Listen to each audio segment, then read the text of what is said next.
Hey, welcome. I'm glad everybody could make it on here. We got Patrick Roberts on here from Airxcel. He's been in the business of ACs for over 18 years, crushing it in the Central Florida market. Patrick, glad to have you on here. Thanks for having me, Joe. It's a pleasure. Absolutely. Will you give us a quick introduction of yourself and Air AC and Airxcel?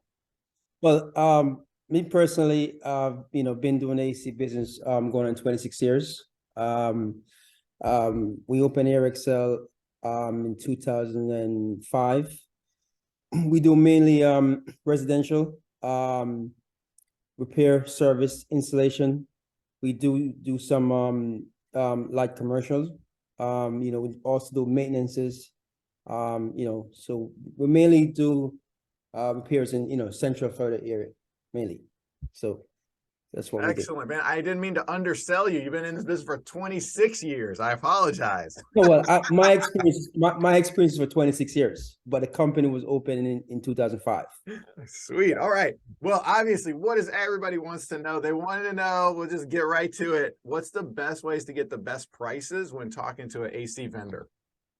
Well, I think you should get three prices, right?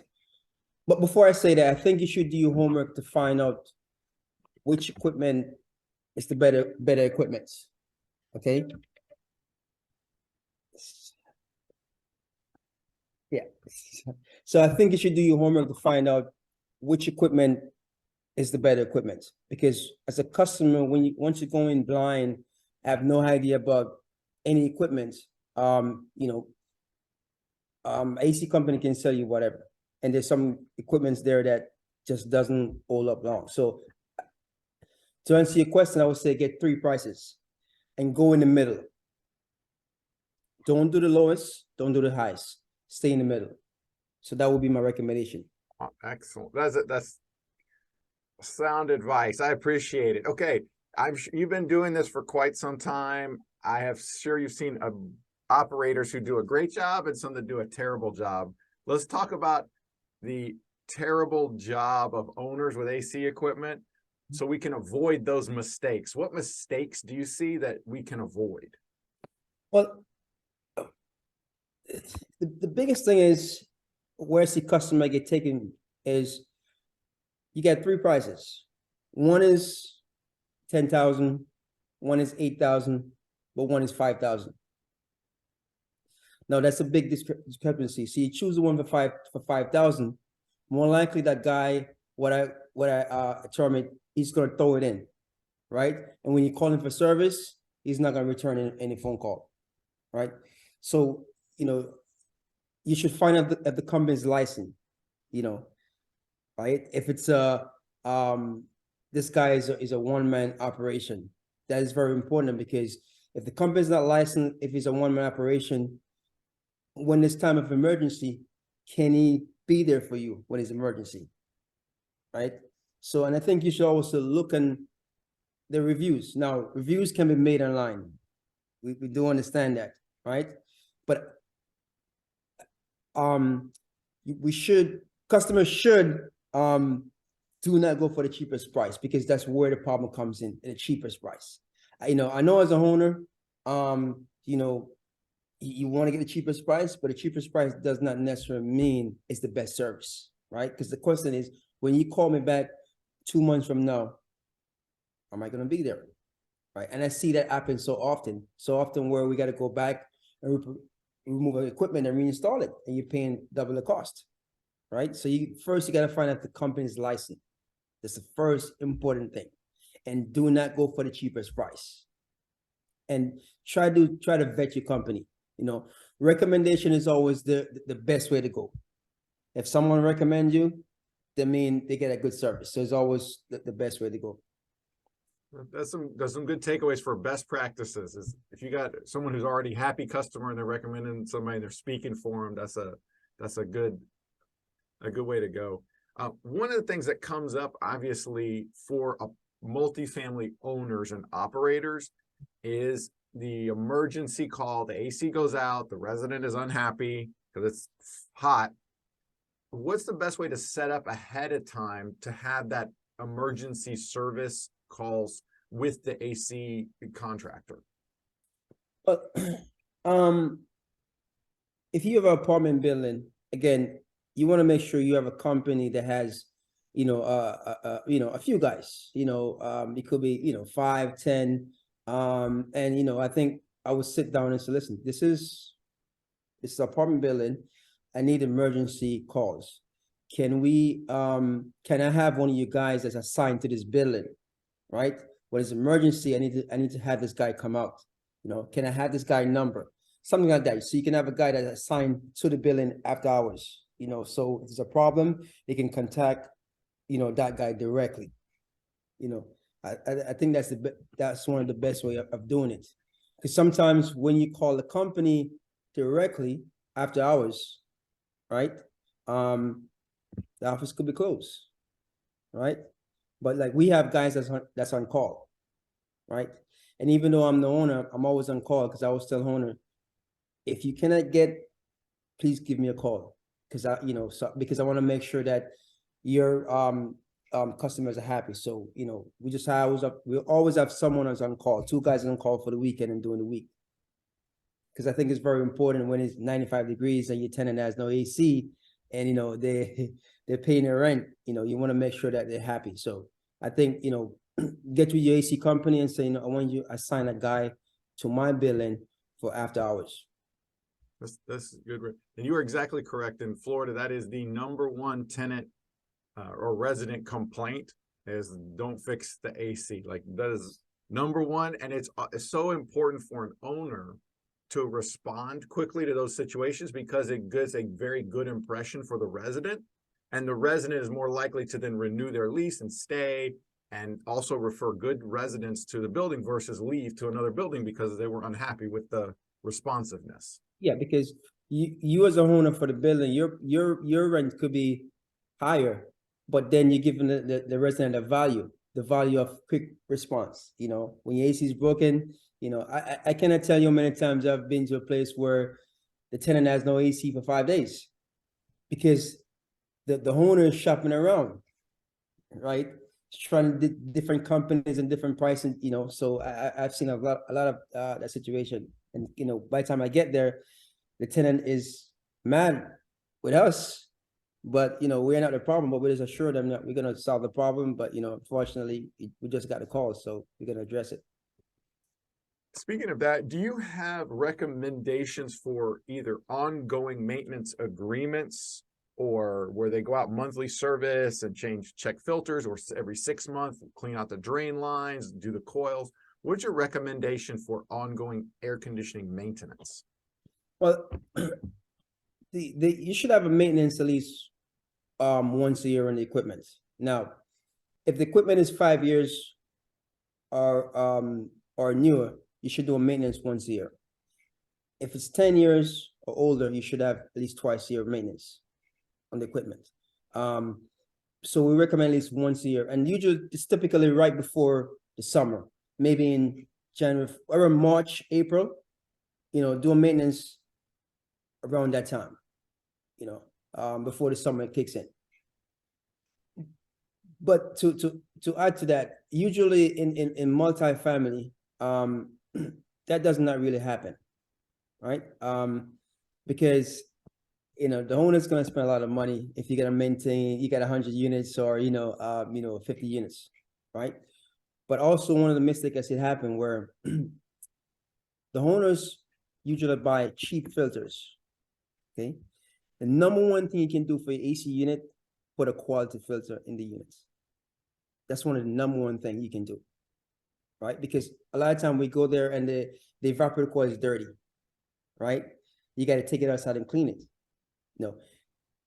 Typically a company will charge just to pull the coil from inside, take it outside and clean, it would cost $800. And someone may say, this is crazy, this is expensive. But it's a lot involved in removing a coil and cleaning it, where you could buy a filter for $8. That would prevent that problem. Do not buy those filters for like $2, $3, right? Because what happened, it doesn't capture small particles. The small particles go right through those filters. So you're going to buy something with at least a MERV 8 filter so that catch dirt. So I think the number one thing is keep a good filter in the unit. And at least, again, the maintenance will like clean the drain once a year. If you clean the drain once a year properly, then typically you're good throughout the season. That's excellent.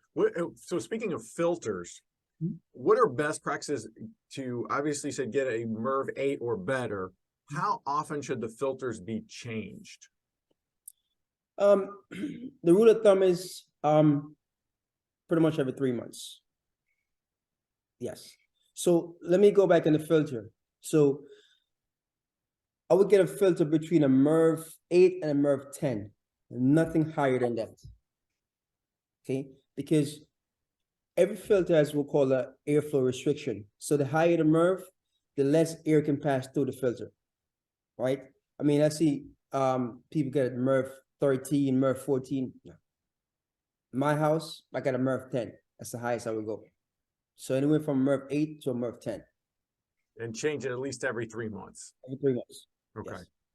For drain lines, that I've seen a ton of times, both causing problems for our multifamily owners for 2 reasons. One, it shuts off the air conditioner. Obviously, that causes a problem. 2, I've seen a number where it didn't shut off the air conditioner and it just leaks underneath the unit, causing rot and causing other issues because of the water is leaking underneath it without the AC shutting off. So what are best practices when it comes to the drain line and also the float switches and other devices in that? Okay, well, for one, you want to make sure you have a flow switch that's operating. So typically, when you do a maintenance, the maintenance tech should make sure the switch is operated by testing the switch. Now, in terms of drain line, you want to clean at least once a year right before the summer, right? Now, if you're gonna do it yourself, right? This is the way we do the drain line. We typically look up a vacuum on the outside, and while the vacuum is running, we come on the inside and we pour water into the drain line, right? So, but also there's a drain pan inside the unit that collects the water first. So even if you clean the drain line here, which 90% of the time the drain line is a problem, but you have that 10% where the drain pan that's inside the unit is actually backed up. So the drain pan needs to clean at least once a year, because the drain pan is the first, it's where the water collects first, and then it goes from the drain pan into the drain line, right? So you can clean the drain line, but the drain pan is still backed up. So that's why it's important to do a maintenance once a year, so the guy can take the cover off the unit and make sure the drain pan is clean and vacuum the drain pan also. Even though that's 10% of the time, the main thing is the drain line is backed up. Now, if you want to do it yourself, you can do the same thing. You can buy a vacuum and put the vacuum in line and let it, you know, suck it out.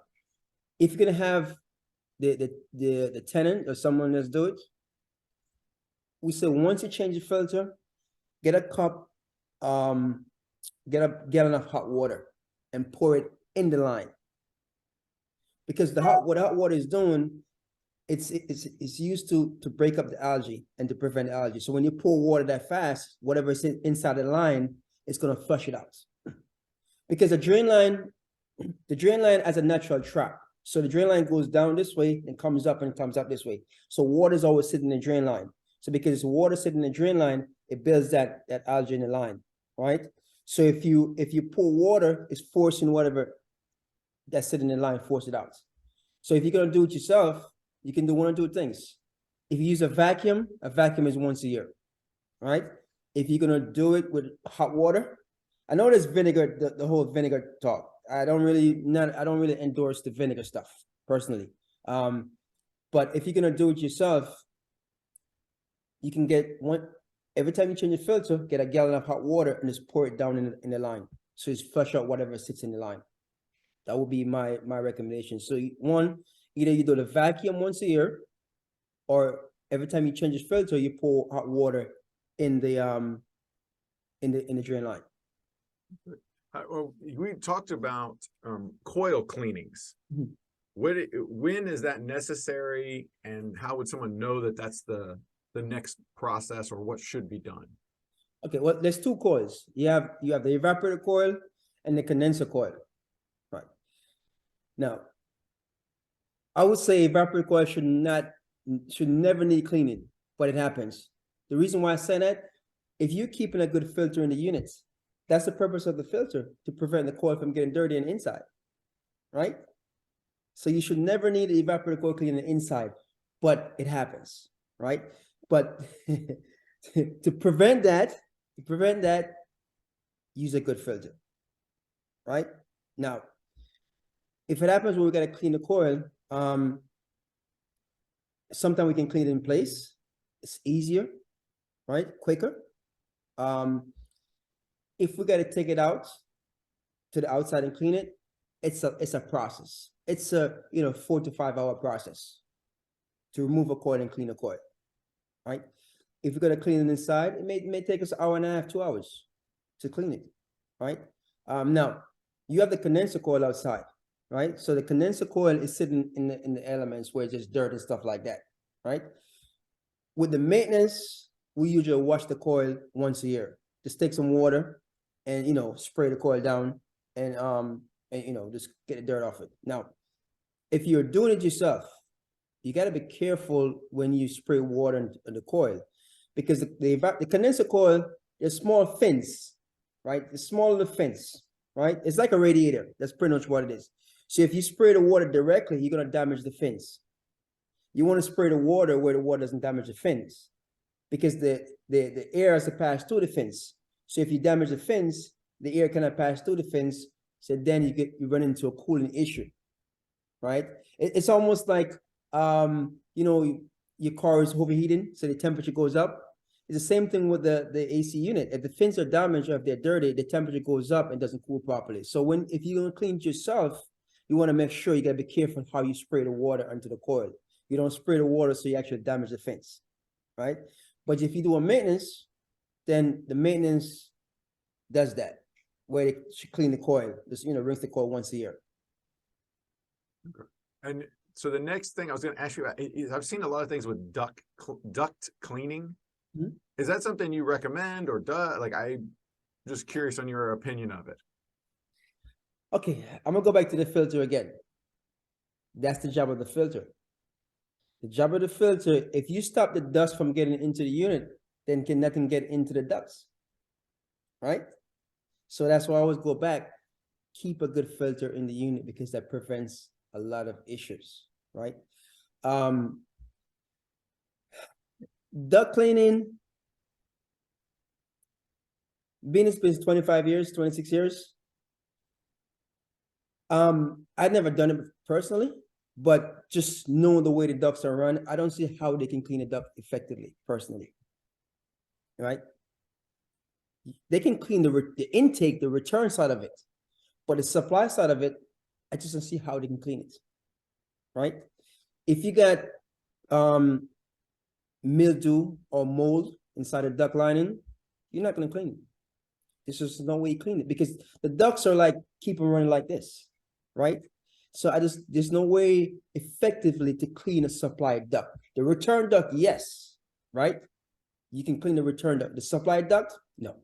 I don't see any way effectively to clean supply ducts, because what happened when the ducts are in the attic, they go into what we call a junction box, right? So if the ducts are dirty, the junction box are also dirty, right? There's no way for you to get into the junction box. There's no way of doing it.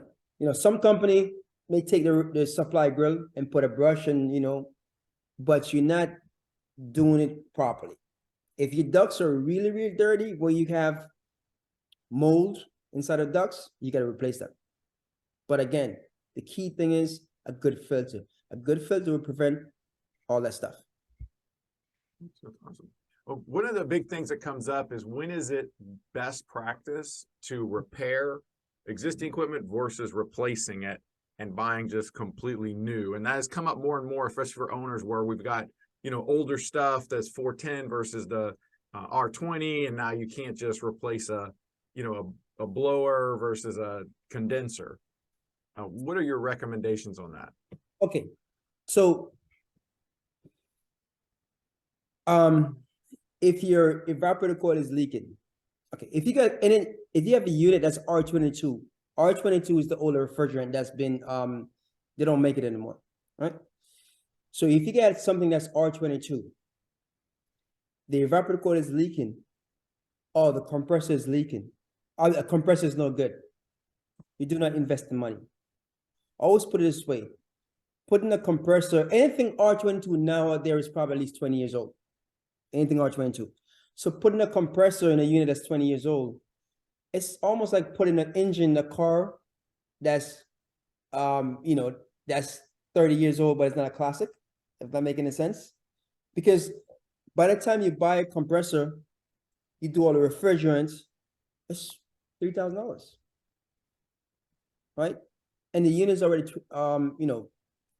15, 20 years old. So I would say, if there's a compressor problem, definitely do not do it. If it's an evaporator problem, evaporator coil, you do not do it. Now, if you got a leak in the system where you need maybe £5, they do sell some replacement refrigerant, right? Which you can fix it and recharge it, right? If you need like a fan motor, those are repairs you can do. A condenser fan motor, capacitor, contactors, those are things you can do. But the two major things you don't want to invest in, if it's an older system and there's no warranty in the parts, is a compressor and a evaporator coil. Now, if saying that the compressor is not good, right? And it's an R22 system, and you want to replace the outside unit and leave the inside unit by itself, it does not work, because the design specs on those older units and these newer units is far from each other. It's way far, right? So guys who come in and put in a new outdoor unit with the existing indoor R22 unit, it does not work. Now, if you have a system that's a 14A system, right, and it's 10 years old, then you can do that. If I have an existing 10-year-old 14A system and the compressor is no good, I can remove the condenser and put a new condenser, and it still operates with the existing 14A indoor unit. That is fine. But once you have anything that's R22, which is going to be at least 20 years old, you don't want to mismatch that way. It's not going to cool properly. And then you're going to have a tenant with extremely high electric bill. That's the thing. And you're going to get a lot of complaint when you do that. Electric bill is going to be through the roof, because now you have equipment that's not operating according to the manufacturer specs. One of the things that comes up is we are selling properties and they have existing window air conditioners.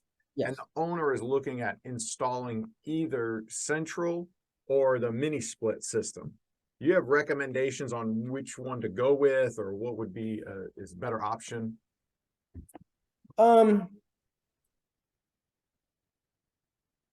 So it depends on how many mini split unit space would take, right?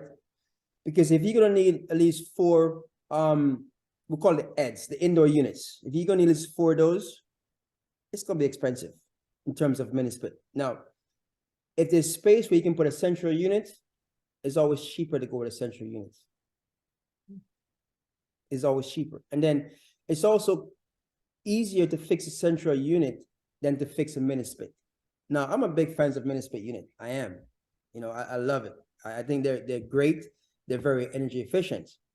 But again, if you have a house that you need to install these 4 of those units on the inside, it's going to cost you money. It's going to be more expensive than go to a central unit. Okay. So to answer your question, I would say get a price and both. Get a price on the mini split and the central AC unit. For me, I always try to steer a customer into doing central if it can be done, because it's always going to be cheaper for the owner instead of doing a mini split. Now, if there's a 1 room or 2 room, I'll go mini split all day long. Okay. But if you need to do 4 or 5 rooms, central is always a better way to do it, because it ends up being cheaper that way. Yeah, that's typically where we've seen them, either a 1-bedroom or a studio apartment, where it's 1 room, and mini splits work perfect for that. Anything bigger than that, unless there's some installation issue where you can't fit them, typically central is a best practice. Yes. For when someone is looking at an apartment and they're purchasing it and their intention is to put in a central AC, what are the things they should look at to make sure are there that they can put a central AC?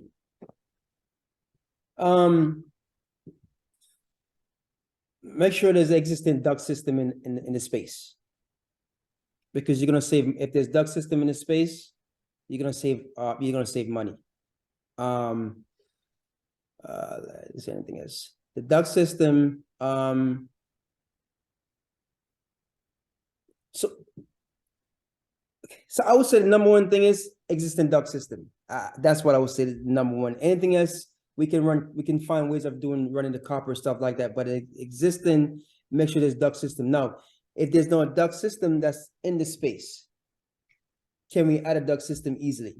And I think that question will be for a professional, right? You'd have to have an AC company and say, can we put a duct system in this space, right? So I'll always say this, okay? You know, if you buy an apartment building, which is a whole different thing, and you're buying a house, I always say you should get a professional to inspect the AC units, right? Because especially in single family homes, almost 50% of the time when a owner buy a home, we go in, we tell them, unfortunately, you need to replace the AC unit. But the inspector said the AC unit is working fine. And this is always my answer. You have an inspector that does plumbing, electrical, it does the roof, it does the AC, it does the building structure. How is it that one guy can be good at all those things? It's impossible, right? So, you know, there's a section of our business we're going to open where we're going to only inspect. When you're buying a house, we're going to come and inspect the AC unit. That's all we're going to do before and give you reports, right? Because it's a common practice where someone is selling a house and there's a leak in the system, and they tell the AC company, just charge it up for me. And once you buy it, it's yours, right?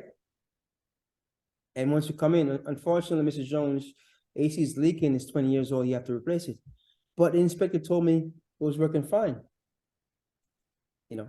But to answer your question, two things, I will make sure if there's no duct system, make sure we can put a duct system. And I think you would need a professional to look at that and say, okay, can we get a duct system in this house? Or is there if there's an existing duct system in there, then it's easy. You can get it, because once the duct system inside there, then it's easy. But if there's no duct system in the house, in the space, then that could become difficult in terms of you get a bus wall and stuff like that, you know. Give a quick, this is something new for me and most of us. We're looking from the outside, you know, at your business. If you give a quick, so we can understand how the operations is of an air conditioning business, just the general overview, so we know, kind of have better understand your situation. Okay, Mrs. Jones called, AC unit is not working.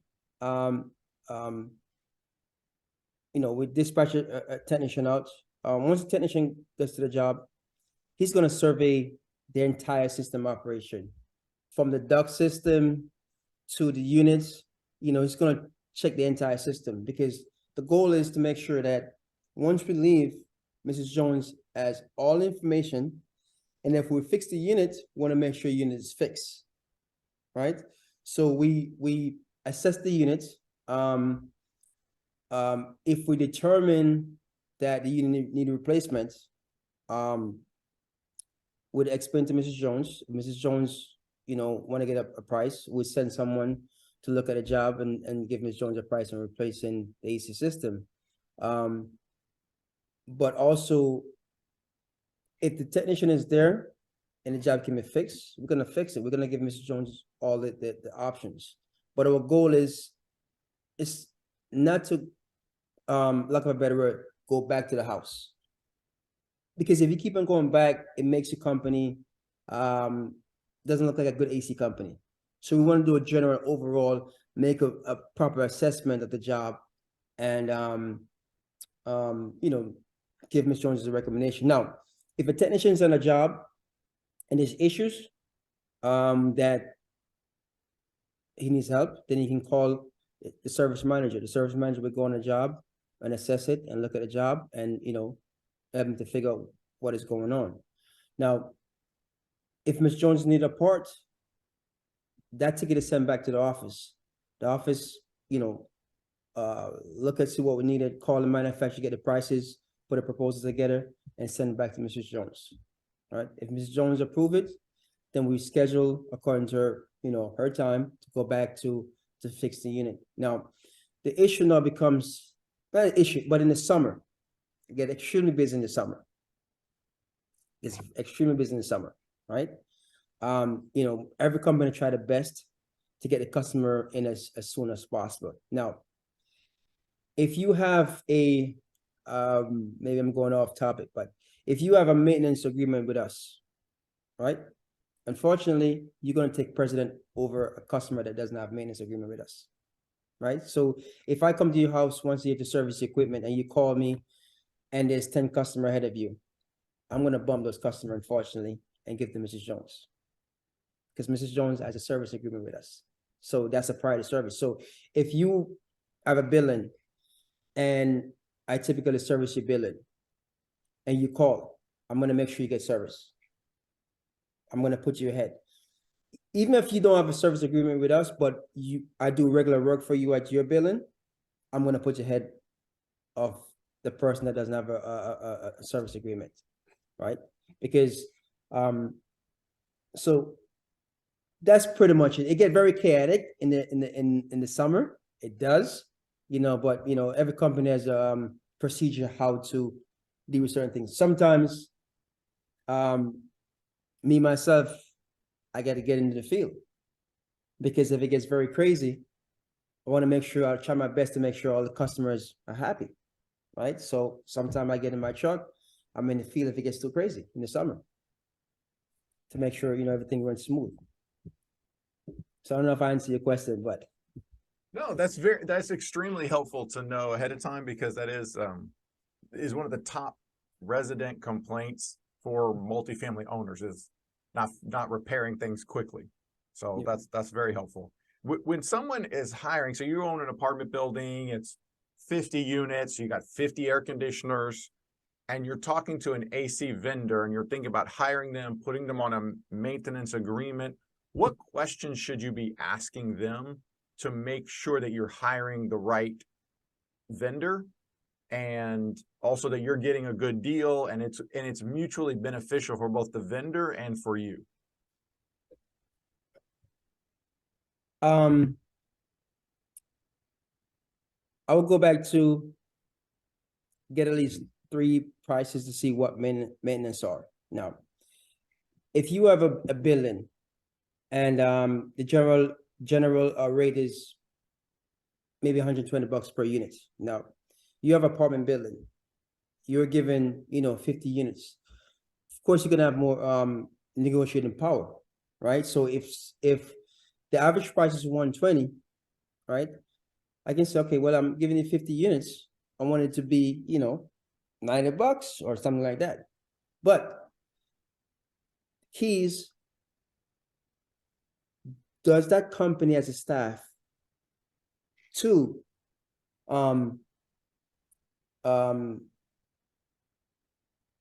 maintain the building?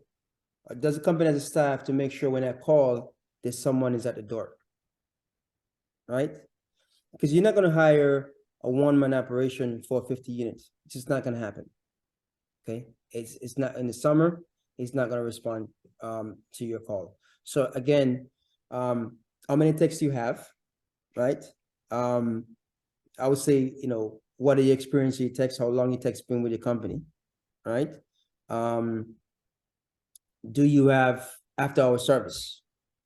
I would go back to make sure, okay, I need to have a tech assigned to my building where if I can get the office, I need a tech number so I can call a tech, after hours so I get service, right? I think that's the main thing. Make sure, the company has the manpower to service you, you have one tech assigned to your building. I think that's very important. You create a report to one service technician. Excellent. Patrick, thank you so much for coming on and giving us this insight on ACs. If anybody needs your contact info, we are going to have it on our vendors list at 100 Units. So you can check out Patrick and Air XL if you need any insight, and then call him for quotes or give him some or maintenance agreements or anything going forward. Patrick, thank you so much for coming on. I really appreciate it. Thank you for having me, Joe. Hopefully I answer all your questions. Thank you. Have a great day.